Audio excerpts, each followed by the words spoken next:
It started like any other Saturday morning. Sun was creeping through the blinds, my coffee smelled like victory, and my dog, Baxter, was sprawled on the couch, dreaming about chasing squirrels. For once, the HOA hadn't sent a passive-aggressive email about my lawn, and I was actually relaxing. Then came the knock, loud, aggressive, like someone was trying to kick in my door without the courtesy of a warning. I froze mid-sip, heart skipping a beat. Who could it be? The mailman usually just leaves packages, and my neighbors, well, they were harmless, except for the occasional overzealous gardener. I peeked through the blinds, 3 men, uniforms, badges, sunglasses reflecting the morning sun. They looked like cops. The kind of cops you see on TV, but with the kind of posture that screams, we didn't pass the academy, but we tried really hard. The lead guy stepped forward and yelled, "Sir, we're here to conduct an immediate firearm inspection." Coffee midair, I choked. Did I hear that right? Firearm inspection? I whispered to Baxter, who gave me a lazy eye roll. Yeah, buddy, I knew it was going to be a long day. I opened the door, keeping my tone calm, my smile polite but sharp. "Good morning, gentlemen. Who authorized this inspection?" The leader cleared his throat, squinting like the sun had just insulted him personally. "The HOA, sir," he said. "We're enforcing, community safety regulations." I blinked. HOA enforcement? I was pretty sure the HOA's job was to send emails about hedges and porch decorations, not start acting like SWAT. "Community safety?" I asked slowly. "You mean Karen called and deputized you?" The guy's eyes flicked nervously to his companions, 2 other officers who looked equally unsure of where to place their hands. One shifted his weight like he wanted to disappear into the ground. The other, well, he looked like he had just realized he'd left the oven on at home. I couldn't help but smirk. "Gentlemen, I live in the United States. You want to check my firearms? You need real authority, a warrant, or at the very least a sense of how real law works." The lead guy puffed his chest like a pigeon trying to scare a hawk. "Sir, refusal to comply is..." I cut him off. "Illegal, let me guess, under Section 14 of the HOA Code." Their blank stares were priceless. I had to hold back a laugh. "Funny thing about Section 14, I said, stepping closer but keeping my hands visible. "It doesn't exist. Karen made it up last year after a bad dream about my barbecue." One of them stammered, we were told." "Told what?" I asked. My tone was calm but carried just enough edge to let them know I wasn't bluffing. "That my garage looked threatening? That my dog barked too loud? You were told to pretend to be cops and come here, and now you're stuck on my porch acting like extras in a bad movie." They swallowed hard. I could see sweat starting to bead on the leader's forehead. The one who had been staring at his feet nervously shifted again. I leaned in slightly, eyes locked on the leader. "You boys picked the wrong house, the wrong target, and apparently the wrong generation of HOA goons to mess with." At that moment, my neighbor, Mr. Thompson, retired Marine, full beard, intimidating glare peeked over the fence. I nodded subtly. He raised his eyebrows. That silent signal said it all. This wasn't going to be a friendly visit. The leader straightened, trying to look authoritative. "Sir, you need to comply or..." "Or what?" I interrupted, smiling wider. "You'll hand me a note saying Karen deputized you? Listen, I respect the law, I respect order, but you 3, you're amateurs playing dress-up in polyester uniforms." The other 2 shuffled, whispering frantically among themselves. I could hear "abort mission," and "this was a mistake," muttered under their breath. Then I did something that made them freeze completely. I casually reached for my porch camera, hit record, and said loud enough for them to hear, "Let's get this on record before we escalate. I want everything documented, your names, your badges, and why exactly the HOA thinks impersonating law enforcement is a good idea." That's when I realized something. These guys weren't just scared, they were panicking. Every step they had taken onto my property had been a calculated bluff, and now the entire game had flipped. Baxter yawned and stretched like he had front-row seats to a circus. And I was about to show 3 wannabe cops exactly what happens when they knock on the wrong door in the wrong neighborhood. Little did they know, the chaos had only just begun. I watched the 3 wannabe cops stumble backward, muttering excuses that didn't even make sense. My heart was still pounding, but I kept my voice calm. That's the trick, stay calm, because panic is contagious, and right now they were already infected. One of them finally blurted, "We, were sent by HOA President Karen." Karen, of course. The same woman who once filed a complaint because my mailbox wasn't aligned with neighborhood feng shui. The woman who called a meeting last month to debate whether my dog barked too aggressively at passing squirrels. I took a deep breath and let the words roll out slow. Let me get this straight. Karen, your HOA president, sent 3 men pretending to be cops to intimidate me over what my tactical duffel bag. The leader's face turned red. He opened his mouth to argue, then closed it again. 2 things were clear. 1, these guys had no idea how to handle someone who actually knew protocol. 2, I wasn't about to let them steamroll me. You understand, I continued, packing slightly, that impersonating law enforcement is illegal, and you didn't even bring real identification. One of the others, the one who kept glancing at the ground like it owed him money, finally piped up. We were told it was classified, no ID needed. I let out a slow whistle. Classified, of course, because impersonating cops to enforce HOA rules is top secret. At that moment, I heard a distant honk from my neighbor's driveway. Mr. Thompson, retired Marine, still staring at the scene from over the fence, shook his head slightly. That little motion told me everything. These guys had underestimated me, and they weren't prepared for what was coming next. I leaned against the doorframe and spoke softly, letting each word sink in. Gentlemen, you've wandered into the wrong house on the wrong street with the wrong target. I've got cameras, neighbors watching, and oh yes, a very curious dog. If you try to do anything stupid, well, it won't end well for you. The lead guy's chest puffed out as if to regain authority. Sir, compliance is mandatory, failure. Failure, let me guess, I interrupted. It's mandatory because Karen says so. They froze. You could almost see the gears grinding in their heads. They'd expected me to panic, to back down, maybe even to hand over my firearms like scared civilians in a bad movie. But no, I was calm, controlled, and I had the upper hand. Then I decided to turn up the tension a notch. Slowly, deliberately, I reached for my porch camera again. I hit record, the red light blinked. Everything is being documented, I said. Names, uniforms, badges, everything. And yes, HOA Karen's orders are included. You could see the panic in their eyes, and I knew I had them. They started whispering among themselves. Abort, this was a mistake, we're screwed. I stepped back, keeping my hands visible, and let a slow, knowing smile creep across my face. Here's the thing, I respect law, I respect order, but I also know what real authority looks like, and you gentlemen, you are not it. At that moment, the wind picked up slightly, rustling the leaves. Baxter, my dog, gave a low, approving growl. I swear he was saying, do it, humans, show them. The leader tried to act confident again. Sir, we have a mission, you must. I held up my hand. Mission? Gentlemen, this isn't Call of Duty. You don't get extra points for aggression or costumes. If you try to force your way inside, I'll document it, call the real authorities, and you'll be facing more than HOA complaints. Their knees actually wobbled. I could see it. The guy who had been staring at the ground now looked like he was about to crawl under it. The third guy was quietly mumbling something about quitting. And that's when the absurdity hit me fully. Here I was, standing on my porch, facing 3 grown men pretending to be police officers because Karen decided she didn't like my backyard setup, and yet somehow I felt alive. Adrenaline pumping, my brain scanning every movement, every intention. I had no idea how Karen thought this would work. Did she imagine me just rolling over? Did she actually think I wouldn't notice their fake IDs, the fake badges, the fake courage? I took a slow step forward, hands still visible, voice calm but firm. Gentlemen, I suggest you go back to Karen and tell her the truth. I know my rights, I know protocol, and I do not respond to fake cops. For a moment, the air was thick. You could cut the tension with a knife. One wrong move, one hint of overconfidence, and things could spiral, but I knew I had already turned the tables. And just like that, the standoff had begun. Little did they know, Karen's plan was about to completely backfire.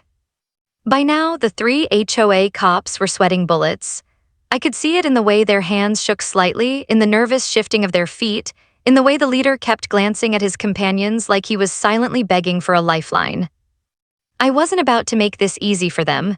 I took a slow, deliberate step back onto my porch, hands clearly visible, and let my eyes sweep over each of them. This wasn't just about protecting my property, it was about making sure they realized who they were dealing with. Let's try this again, I said calmly. State your department and present your identification. A blank stares.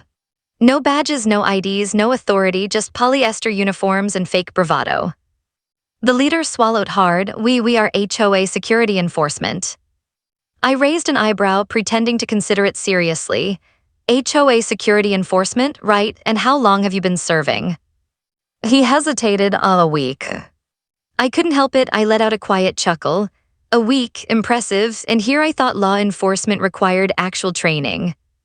One of the other guys, still staring at the ground, mumbled something about following orders. The leader shot him a glare. Shut up.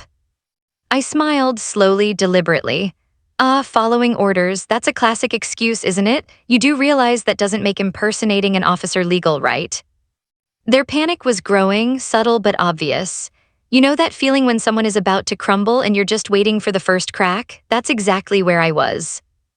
I decided it was time to escalate without even raising my voice. Slowly, I reached toward my front door's camera, tapping it to start recording. The little red light blinked on, and I saw the leader's eyes widen. "Everything here is being documented," I said, letting the words hang in the air. "Your names, your uniforms, your orders from HOA President Karen, it's all being recorded." They exchanged nervous glances. One whispered, "Abort, we shouldn't have come," the other nodded, biting his lip. But the leader, trying to maintain a shred of dignity, squared his shoulders. "Sir, we have a mission and you must comply." I laughed softly, shaking my head. "Mission? You're three grown men in polyester suits pretending to be cops because the HOA doesn't like my backyard. That's not a mission, it's a sitcom." I stepped a little closer, still calm, letting my presence dominate the space without being threatening. My military training kicked in automatically, every posture, every movement calculated to convey authority. I didn't need a weapon. My stance alone told them I was not someone to bluff. Baxter, my dog, shifted lazily but stayed alert, ears perked. Even he knew something was happening. I swear he was silently cheering me on. The leader tried again, his voice trembling. "Sir, you must hand over your firearms." I blinked at him. "Hand them over? Are you serious? Do you even understand the law? Because this isn't a movie and you aren't law enforcement." One of the other guys shuffled, almost in panic. "Maybe we should just leave." "Now you're thinking," I said calmly, but I didn't let them leave yet. The suspense, the tension, they were my tools. I wanted to make sure they fully understood the ridiculousness of their actions before walking away. I leaned slightly forward, my voice lowering. "Gentlemen, let me make this crystal clear. You have no authority here, none. If you attempt to seize anything on this property, you will be committing a crime. And yes, I will involve the real authorities." That's when I noticed it. The subtle, nervous tapping of the leader's foot, the sweat beading on his forehead, the way the other two glanced toward the street, clearly looking for an escape. The power dynamic had shifted completely. And then, just as I was about to make my next move, a sound in the distance, a familiar rumble of tires caught my attention. My heart skipped. Real backup or just a coincidence? Either way, it was about to make this standoff even more interesting. For the first time, I felt a small thrill. This wasn't just defending my home. This was a chess game, and I was already several moves ahead. These amateurs didn't know it yet, but their bluff was about to be called, and the consequences for impersonating law enforcement were about to become very real. I glanced at Baxter. He wagged his tail slightly, like he was ready for the next act, and I just knew that Karen's plan was unraveling faster than she ever imagined. Little did these fake cops know, I wasn't just calm. I was preparing to go full military protocol if they even thought about stepping one foot inside my house. The real fun was about to begin. The air felt thick, every second stretched longer than the last, like time itself was holding its breath. The three wannabe cops were standing stiffly on my driveway, shifting from foot to foot like toddlers caught sneaking cookies. Their faces betrayed the panic they were trying desperately to hide. I stayed calm. That was the advantage I had. Years of military training taught me how to control a situation with nothing but presence and precision. I didn't need a gun in my hand to command attention. I only needed my posture, my voice, and the quiet confidence that comes from knowing I'm in control. "Sir," the lead guy started, trying to regain his footing, "you must comply, it's for community safety." I raised an eyebrow, letting silence do most of the work. "Community safety? Oh, I get it. Karen called you because she thinks my garage looks suspicious, or maybe my barbecue smoke looks threatening, right?" He stammered, we were told that you were authorized to impersonate law enforcement." I finished for him. "Yeah, heard that before, and it's still illegal." Baxter gave a low, rumbling growl from the porch. Not a full bark, just enough to remind them that the dog was as alert as I was. I could almost read their thoughts, this dog's huge. And the guy, he's calm, way too calm. I took a slow, deliberate step closer. Hands open, palms visible, no sudden movements. Every muscle in my body relaxed but ready to react if necessary. The leader's chest puffed out, probably thinking this would intimidate me. Instead, I let my voice carry evenly, controlled. Look, gentlemen, here's how this is going to go. You leave my property now, you go back to Karen, tell her what happened, and you never ever step foot on my driveway again pretending to be law enforcement. The other two glanced at him nervously. Maybe we should just go, one whispered.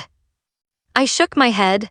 No, you need to understand something. You've already crossed a line, and if you leave without admitting your mistake, it only makes things worse for all of you. They froze, unsure whether to argue or comply. That hesitation was exactly what I wanted. It gave me the edge. You see, in any standoff, the person who stays calm, the person who thinks ahead, is the one who controls the narrative, and I was already several moves ahead of them. Then the leader tried a new tactic. Sir, if you don't comply, we will. Seize my firearms, I interrupted. Try me, go ahead, because right now everything you do is illegal. I'm documenting this, the neighbors are watching, and I have a front row seat to your panic. Step off my property or the consequences are yours alone. I could see him sweating. The guy's fake bravado was crumbling little by little under the weight of reality. One glance at his companions told me they were ready to bolt. The leader, however, refused to give up. He squared his shoulders like a cornered animal trying to look threatening. Sir, you don't understand. We have a mission. I let out a slow chuckle. Mission? You're three grown men pretending to be cops because someone doesn't like my backyard? That's not a mission, that's a bad comedy sketch, and I'm the unwilling audience. The tension spiked. I could practically feel it radiating off them. Every bead of sweat, every nervous glance, every shallow breath, I cataloged them all like a chess player reading an opponent's moves. And then I decided to escalate subtly without raising my voice. I tapped my porch camera again, letting it record. Everything is being documented, I said, my voice calm, deliberate. Your uniforms, your names, your orders, HOA Karen's authorization included, it's all on tape. Now they were truly panicking. The leader whispered something about aborting the mission. The other two nodded frantically, but I wasn't done. I could sense the perfect moment to take control completely. I stepped a little closer, lowering my voice just enough for suspense. Gentlemen, this is your final warning. Leave now, admit your mistake, and go tell Karen she needs to learn the difference between community decorum and impersonating law enforcement. Fail, and the consequences will escalate quickly. Their knees wobbled visibly. One muttered, "This guy's not joking." The leader swallowed hard, eyes darting between me and the street, like he was suddenly aware of the real world beyond his delusion. At that exact moment, the faint rumble of tires echoed down the street. My pulse quickened. Real backup, a coincidence? I didn't know yet, but I did know one thing. The standoff was about to change in ways these guys couldn't predict. And I was ready. Baxter stretched and wagged his tail lazily, like he'd been waiting for this exact moment. I took a deep breath, eyes locked on the leader, and whispered almost to myself, let's see how Karen's little plan holds up under real pressure. The stage was set, the players were in position, and the first real move in this standoff was about to happen. The faint rumble of tires I'd heard earlier grew louder. My pulse quickened, not from fear, but from the adrenaline of anticipation. I knew something was coming back up, or at least a hint of real authority. But for now, these three wannabe cops were still on my property, and I wasn't about to give them an inch. I straightened my posture, keeping my hands open and visible, letting every movement scream, I'm calm, I'm in control, and I see everything you're doing. The leader tried to puff up again, but his knees betrayed him. They were wobbling ever so slightly. The other two were practically vibrating with panic. Then the inevitable happened. The leader, voice shaking, blurted, "Sir, you must comply, hand over your firearms now." I paused, let that sink in, hand over my firearms. To three guys wearing polyester uniforms and fake badges acting under the orders of HOA Karen, I almost laughed, but I swallowed it. Humor would only make them more nervous. Instead, I took a deliberate step back, slowly, keeping my eyes on each of them. "You want my firearms?" I said softly, letting the words stretch. "Do you even understand the law? Because as of this moment, every step you take closer to me is illegal, and every action you take is being recorded." I tapped my porch camera. The little red light blinked. The leader's eyes went wide. I could see the panic rising in his chest like a wave about to break. His companions were shaking now, whispering frantically to each other, probably realizing for the first time that this wasn't going to go the way Karen planned. "Look," I said, lowering my voice just slightly, "I respect law, I respect order, and I respect authority. But none of those apply to you, none. And if you try to force your way inside or take anything from me, you're committing a crime." The tension thickened. Their faces were pale, the kind of white that comes from realizing you've wandered into a storm without a coat. One of them whispered, "Abort, we shouldn't have come." I didn't move, I didn't rush them. I let the silence and my calm demeanor do the work. Sometimes, in situations like this, the best weapon is patience. Let the panic grow, let the fear fester, and eventually they start making mistakes on their own. Then I decided to escalate without actually touching anything. I walked slowly to the side of the porch where the street view was clear and spoke toward the camera as if narrating to an audience. Everything is being documented. Names, uniforms, orders, everything. HOA Karen's instructions included. You can try to lie about this later, but the evidence doesn't lie. I could see the leader swallowing hard, glancing at the other two, clearly considering running. I didn't let them feel safe yet. I needed them fully on edge, trembling just enough to realize they picked the wrong house to intimidate. "You have one final chance," I said calmly, each word deliberate. "Leave now, go back to Karen and tell her she's overstepped. Admit your mistake. Fail to do that and the consequences won't be HOA fines anymore, they'll be legal, you choose." They froze, the leader's hand trembled near his fake badge. One of the other two backed up a half step. The power dynamic had shifted completely. I could feel it in my bones. Every second I stayed calm, the control was mine. Then the sound hit again, the tires, closer this time. Real authority, I thought, the perfect timing. My heart pounded, but this was the kind of adrenaline I thrived on. I didn't panic, I thrived. Baxter, my dog, gave a small growl, tail stiff. Even he sensed the shift. The wannabe cops looked around nervously, sensing it too. They didn't know if they were about to face real consequences or just an embarrassing public showdown. Either way, I had already won the psychological battle. I leaned slightly toward the leader, lowering my voice. "Gentlemen, one last warning. Leave now and your story might survive Karen's wrath. Stay and I guarantee this will escalate and not in your favor. Consider this your only lifeline." And then silence. The kind of silence where you can hear your own heartbeat, where the tension is almost visible in the air. Every movement, every twitch on their faces screamed fear. The standoff had begun, but I knew the next few minutes would decide everything. And one thing was certain, HOA Karen had no idea what she'd unleashed. The sound of the tires grew louder. My pulse raced, not with fear but with the adrenaline of knowing that the scales were about to tip. I'd been holding control over these wannabe HOA cops for minutes that felt like hours, keeping them nervous, uncertain, and completely aware that they'd stepped way out of line. Now it seemed real authority might be arriving. Then I saw it, flashing lights bouncing off the trees at the end of the street. My heart skipped. The three fake cops stiffened, as if the mere sight of a sheriff's cruiser could burn them alive. I stayed calm, but my lips curled into a slight smile. "Gentlemen," I said, voice steady, "I think it's time someone qualified showed up." The lead guy's face went pale. The other two started whispering frantically, exchanging panicked glances. I could practically hear them calculating every escape route, weighing the consequences of staying versus running. The cruiser pulled into the driveway, tires crunching against the gravel. A real sheriff stepped out, uniform crisp, belt stocked with equipment, demeanor calm but commanding. He scanned the scene in a way only a trained professional can, immediately assessing threats, analyzing body language, and establishing control.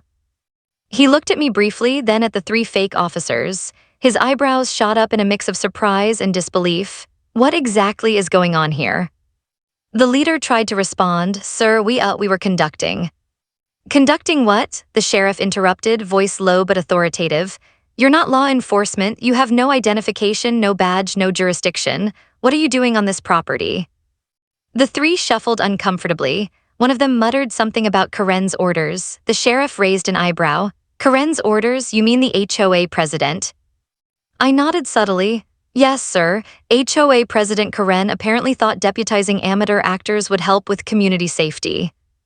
The sheriff let out a slow, incredulous breath. "Oh, I see." He stepped closer to the fake officers, voice carrying authority that no polyester uniform could ever simulate. "Impersonating law enforcement is illegal, you understand that?" I watched as panic fully set in. The leader swallowed hard. The one who had been nervously glancing at his feet looked ready to bolt. The third muttered something incoherent, clearly trying to justify their actions. The sheriff's tone didn't waver. "Step aside, leave this property, now, and don't ever impersonate an officer again. I'm going to need your names and statements." The relief on my face had to be visible. Finally, the tension I'd been holding in check began to lift. But I stayed alert, never letting my guard down completely. These amateurs might be gone, but HOA Karen's influence was still a threat. The sheriff glanced at me. "You okay?" he asked quietly, nodding toward my porch. I nodded. "I'm fine." They were unprepared. "Understatement of the year," he muttered, shaking his head. Then he turned back to the fake officers, giving them a look that said they were officially on thin ice. "Consider yourselves lucky I showed up when I did. Otherwise, this could have escalated quickly." I couldn't help but smirk. These guys were learning a very expensive lesson about boundaries, authority, and bluffing, and all because Karen thought she could play dress-up with law enforcement.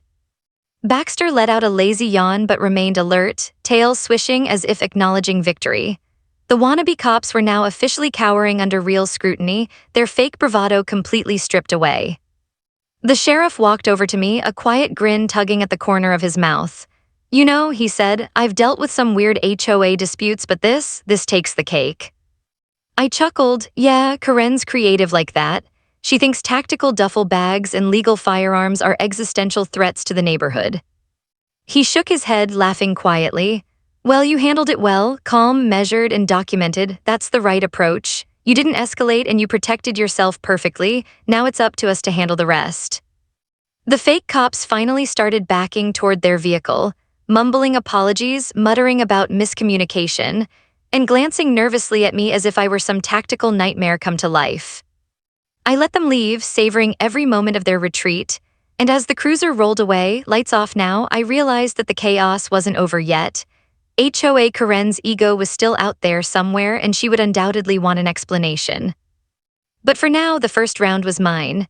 The amateurs were gone, real authority had arrived, and I was standing tall on my porch, still calm, still in control, and quietly enjoying the fact that Karen's little scheme had completely backfired. I took a deep breath, looking over at Baxter. "We survived," I whispered, "but Karen's about to learn that picking on me comes with consequences." And deep down, I knew the next encounter was going to be even more satisfying.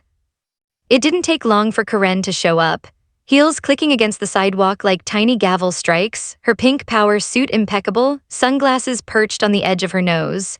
She arrived like she was about to declare martial law on my street. I opened the door just a crack, keeping my hands visible, eyes calm but alert. "Morning, Karen," I said, voice measured. "You look determined."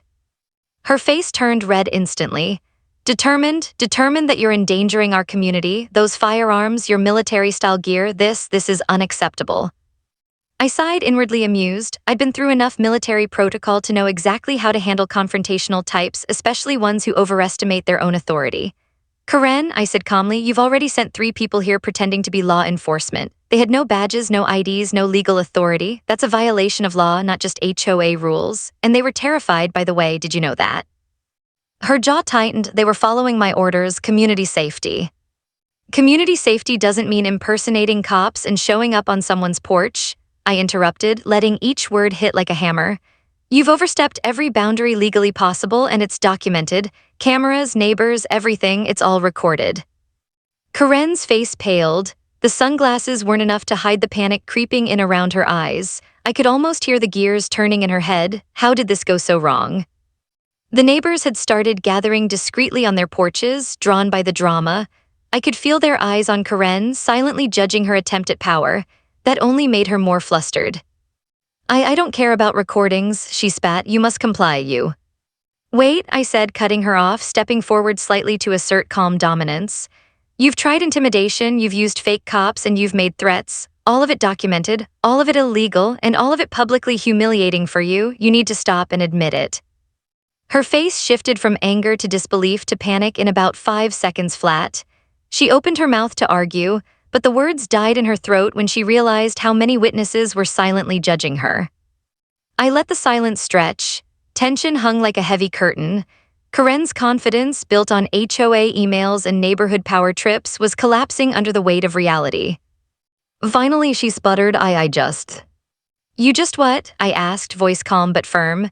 "You just thought you could intimidate me and it would work, because it won't, it never will, and now thanks to your little plan, you're the one facing real consequences." The sheriff's words from earlier echoed in my mind. This could have escalated quickly. That was the beauty of it. I didn't need to escalate. Calm, documented, controlled, that was all it took. Karen's face twisted in frustration. She tried one last attempt to regain authority. "This is my neighborhood, I enforce the rules."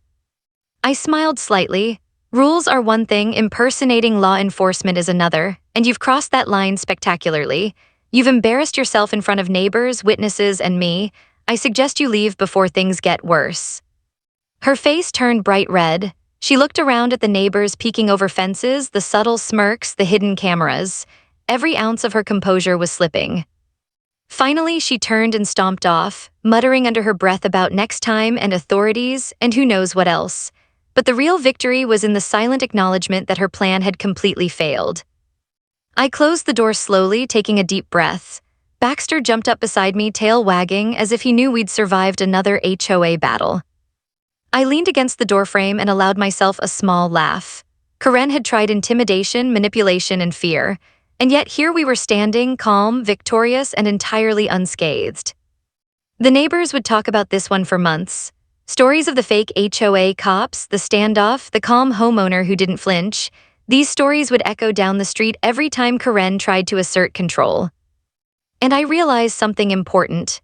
Sometimes victory isn't about fighting fire with fire. Sometimes it's about patience, strategy, and letting the other person's own mistakes consume them. Karen's ego had been the spark. Her fear of losing control had done the rest. And in the end, all I had to do was stay calm, document everything, and wait. The storm had passed, but the lesson lingered: never underestimate someone who knows protocol. And as I watched Karen stomp away, her heels clicking like the last beats of a failed plan, I knew peace was finally mine. The street finally quieted. The adrenaline that had been pumping through my veins all morning began to ebb, leaving a calm clarity in its wake. Baxter sat beside me on the porch, tail wagging lazily, his way of saying, "Job well done, human." I smiled down at him. "Yeah, buddy, we did it." The aftermath was already taking shape. The 3 wannabe cops had disappeared, presumably back to Karen's office of imaginary authority, tails between their legs. The neighbors, once hidden behind fences and curtains, now began to emerge, nodding, whispering, and giving subtle thumbs-up gestures. Some waved discreetly, others just shook their heads in disbelief. Word was spreading. My little standoff had become neighborhood legend in a matter of hours. I leaned against the doorframe, replaying the morning in my head. Every move, every pause, every strategic breath had mattered. From the initial knock to the arrival of real law enforcement, I'd stayed calm, collected, and entirely in control. Then inevitably, the inevitable happened. Karen returned. Not stomping, not with fury this time, but timid, hesitant, almost apologetic. She didn't have her usual fiery glare. Instead, it was a mixture of disbelief, embarrassment, and frustration. I opened the door halfway, letting her awkward posture fill the frame. "Morning, Karen," I said evenly, letting a faint smile creep in. "Back so soon." She adjusted her sunglasses nervously, but they did nothing to hide the panic in her eyes. I wanted to clarify my intentions," she stammered.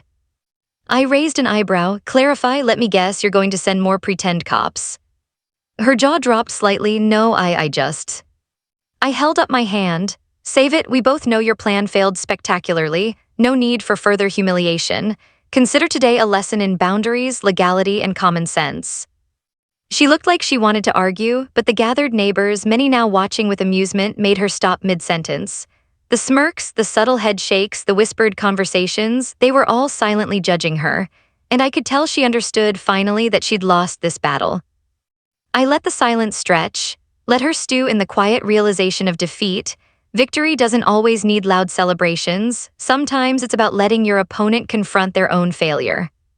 Finally, she muttered something about next time and shuffled off, heels clicking softly. The threat was gone, and the lesson had been delivered without me raising a single finger aggressively. I closed the door fully and leaned against it, exhaling deeply. Baxter jumped onto my lap, resting his head on my knee. I scratched behind his ears and smiled. "Well, buddy, we survived HOA Karen's little military experiment." The neighborhood slowly returned to normal, though I could already imagine the whispered retellings. "Did you hear about the guy who stood up to HOA Karen and 3 fake cops?" "Yeah, and didn't he get real cops involved too?" "Best morning ever." Even the sheriff's presence had left a mark. The fake cops weren't just humiliated, they were on record, officially cited for impersonating law enforcement. Karen herself had been made aware quietly that legal boundaries had limits she couldn't cross. I poured myself another cup of coffee, savoring the rich aroma. This one was for survival, for victory, for standing your ground with strategy rather than brute force. I glanced at Baxter. You know, I think we've earned a little peace today. But I also knew better. HOA Karen might plot again. She might send emails, send more suit to authorities, or invent new rules for the neighborhood. And I'd be ready, calm, prepared, fully documented, and always a step ahead. Sometimes victories aren't just about winning, they're about sending a message. About showing people that bluffing authority doesn't work on someone who knows their rights, understands protocol, and isn't afraid to stand their ground. I looked around the street. The sun was warm on my porch, the trees swaying gently in the breeze. Life was back to normal, or as normal as it could be with Karen lurking somewhere, plotting her next HOA misadventure. I chuckled softly, shaking my head. Well, Baxter, if she tries this again, will be ready. Full military protocol, round 2. He wagged his tail. That was all the affirmation I needed. And with that, I stepped back inside, coffee in hand, dog at my side, the victor of a battle that had been ridiculous, dangerous, and utterly hilarious. HOA Karen had tried to test me and had spectacularly failed. The street was quiet again, but the legend, that was only beginning. Every HOA has a story on HOA Headaches. You'll hear the ones they tried to bury. Subscribe today.